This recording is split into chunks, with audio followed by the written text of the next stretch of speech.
Interstellar. There's been a lot of talk the last couple of weeks about the movie Interstellar, and I thought I'd try my best to clear some things up. One of the biggest topics of discussion is whether it's actually good or not. It is. But is it as good as some people have been making it out to be? Not quite. Let me explain.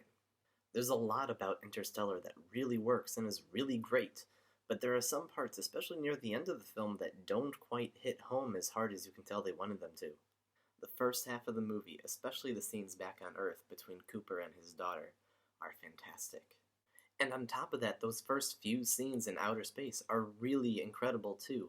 It's not even really until the end of the movie where things kind of start to fall apart. However, Interstellar at its worst is still better than a lot of movies at their best. But it's almost as if Christopher Nolan has set the bar so high for himself with his previous works, it's kind of hard not to be disappointed. So what did this movie do right? The visuals are mind-blowing. The acting is amazing.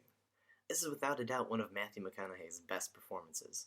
There's one scene in particular in the movie where his character Cooper is watching through these old video messages, and I don't think there was a single dry eye in the theater. On top of that, the relationship that Christopher Nolan is able to build between Cooper and his daughter Murph is great. Their relationship comes off as so genuine and believable that you really care about these characters. And it's not just that formulaic, oh, you're supposed to care about him because he has a daughter. They actually take the time to develop the characters and the relationship between them, and it works. I also really appreciate how much effort was put into the movie's story. It manages to be interesting and exciting without ever dumbing it down for the audience. However, that all kind of falls apart near the end of the movie, where I feel like a lot of the ending sort of revolved around convenience and just sort of explaining to the audience, oh, this is what happens now. So while the whole movie is working towards this big emotional payoff, it's kind of a letdown when they don't go through with it. It really took me out of the film and stopped it from reaching its full potential. That being said, up until that moment, I was completely invested in the film, and the characters, and everything that was going on.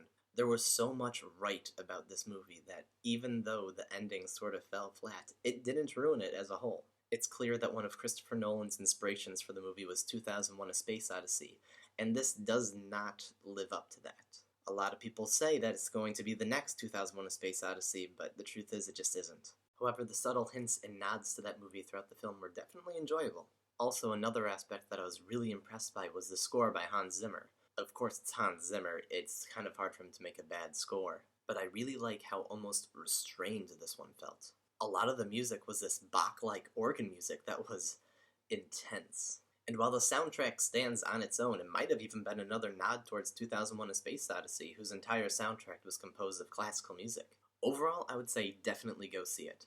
Is it Christopher Nolan's best film? No. Is it a terrible movie? No. It's great. Just not quite as good as it could have been.